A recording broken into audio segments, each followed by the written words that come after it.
Hi.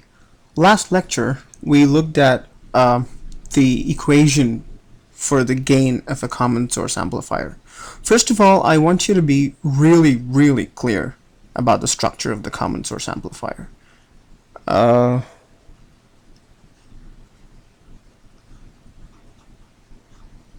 When you look at this, you should immediately recognize that it is a common source amplifier. The output is derived from the drain, the input is given to the gate, and it has a drain resistance, and this is the connection. When you see this, you should immediately know it's a common source amplifier. Okay, so we derive the gain for this circuit to be equal to GM times RD. For now, just don't worry about the negative sign.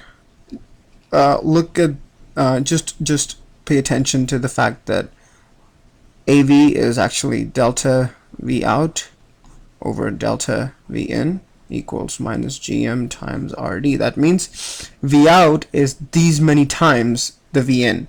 This is the amplification factor. So just don't worry about the minus sign for now. Okay, so what we're going to do in this discussion today is we're going to be looking at the common source amplifier gain equation, and we're going to kind of play with the gain equation. Okay? Well, we're all characterized by greed, aren't we? Whenever we get anything, we see if we can get a bit more of that, right? So we've got the gain. If you give a 1 volt input, or 1 volt is the change in the input, we want like 50 volts as the output. Yes, fine. But now that we've got this, we try to figure out ways to improve or increase this gain even further. Okay? To do that, let's go ahead and expand this equation.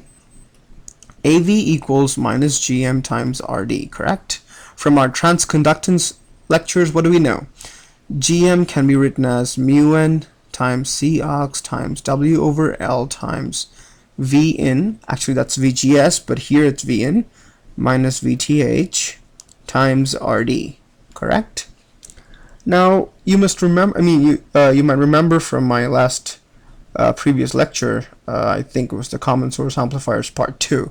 In the end, I mentioned that since AV is now a function of V in, it's not a function of the other things now because mu n C aux W over L VTH and RD are constant. So it is a function of V in, correct? So what does that mean? Changes in the V in, changes in the input voltage, small changes, are going to result in large changes in the output voltage. Well, what I'm trying to mean here is small disturbances in the input voltage are going to be really exaggerated just because of the gain of the circuit, right? It is the characteristic of the circuit to amplify anything. So small disturbances also get amplified. It's not desirable. So what we try to do here is we try to make AV a weaker function of V in. Here it's a very strong function, you see? Anything that happens to V in affects AV. So we gotta try to make it a weak function. How we make it, let's figure out. Excuse me. So when I say it has to be a weak function of V in, it has to be a weak function of GM, right? So that's gonna be our goal.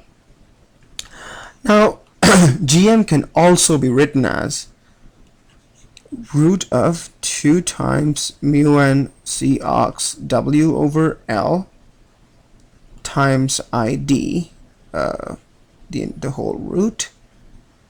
And RD can be written as what? And it has a current ID flowing through it. So we can call the potential drop across RD to be VRD. Whenever any current flows through a resistance, it's going to have a potential drop across it. So VRD over ID. Do you understand how? Because R equals V over I from Ohm's law. So RD is the potential drop across the resistance, and that's over ID, and you have a minus sign here, and this is AV now. Okay, simplifying this further, what do we get? The root ID, whoops, yeah, so the root ID, and this is root ID times root ID, so one root ID gets cancelled, and you are left with 2 times mu n Cox W over L times VRD over root of ID. Okay, bingo. Whoops, I can't even draw a box properly. My bad. Okay, from this equation, if I'm telling you that we need to increase our gain, what all can we increase? Suppose you're in the design stage and you don't have the MOSFET in your hand, but you have to submit the design to the fabrication department. Mu n is going to be constant, Cox is going to be constant, but you can play. That's what I meant by play with the equation. We can play with other terms here. You can increase AV, gain, can be increased by increasing W over L. Correct? If you increase W over L, you're going to have a better gain. What else can you do? By increasing VRD. Correct? Okay. What else can you do? By decreasing ID. Because ID is in the denominator, you decrease ID, your AV is going to decrease. Okay? But whatever you do, whatever changes you try to do, always you have to look at what repercussions or what consequences you might face for doing that. All right, they're called trade-offs.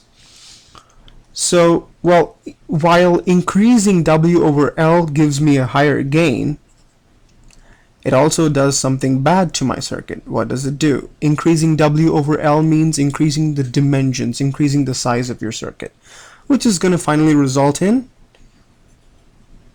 device capacitances. Larger device capacitances, which is again not worthwhile to do. Increasing VRD. Now, we have to analyze what this actually means, increasing VRD.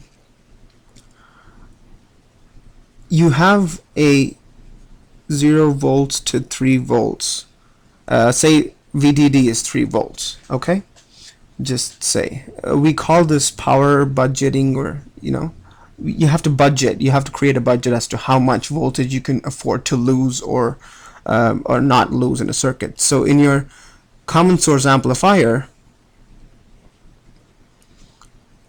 this is VDD, this is RD, and this is your source, and this is your V out. Okay? So just suppose it's like a building with a few floors. Okay? VDD, and this is the ground. So you have your output somewhere here, and this is the loss VRD, and this is your V out. Okay? Now, according to this statement, increasing VRD is going to give us a higher gain, but at what cost? Increasing VRD here means pushing the V out further down, right, towards the ground. Suppose you have a greater VRD. Your V out is going to be only so much, So changing VRD is going to severely affect your V out. And what's the point of affecting V out? Our goal of the circuit is to have a good V out. And if you increase VRD, you're increasing gain, but for what? You totally messing up what the purpose of the circuit is, right? So you are messing up the swing that V out can have, It is the goal to always have a bigger swing at V out so that it's easily processable, or it can be easily processed.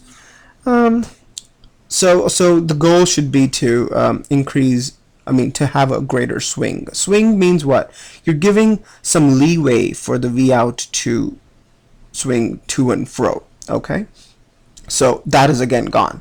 If you increase VRD, you're gonna kill actually the swing. So again, this is not advisable. and so is the increasing of W over L. Of course, there are trade-offs. Suppose some point of time you look at an amplifier and you say, no, you know what?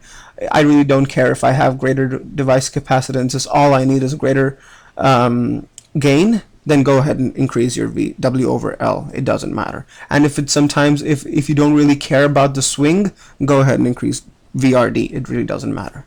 Let's look at the third one here. Decreasing ID. Now, decreasing ID has some implications. What implications does it have? Let's see. Now, I'm saying we cannot change VRD. So VRD is going to remain constant. Okay? What is VRD? It's the drop across the resistance RD. And you have ID flowing through it, right? So RD equals VRD over ID. That's what we have seen all right from the beginning of this class. So this is constant, and if this reduces, your RD increases, correct? Increases RD. But the increase in RD is going to come again with a cost. What cost is that? It's going to increase your time constant at the output terminal. What is a time constant? Always remember, the time constant is denoted by RC, R being the resistance and C the capacitance. So anytime you increase resistance of any circuit, always remember the time constant of that circuit is going to increase. What happens if your time constant of the circuit increases? It becomes less responsive. It becomes lazy. It becomes slow. All right? But what we see is this is a trade-off we can actually work with, right? Compared to the others, where you're killing your swing, you're having greater device capacitances, which are not really, you cannot tolerate them in circuit design. Well, not tolerate, but it's not advisable. So our goal is to increase RD. Okay, if you remember that you are through CS amplifiers, common source amplifiers, the goal is to increase RD. Alright, so this is what I meant by we're going to play with the equation. After playing with the equation, we've come to the conclusion that increasing RD is going to solve all of our problems. We're going to continue this discussion in the next lecture. Stay tuned in. Thank you.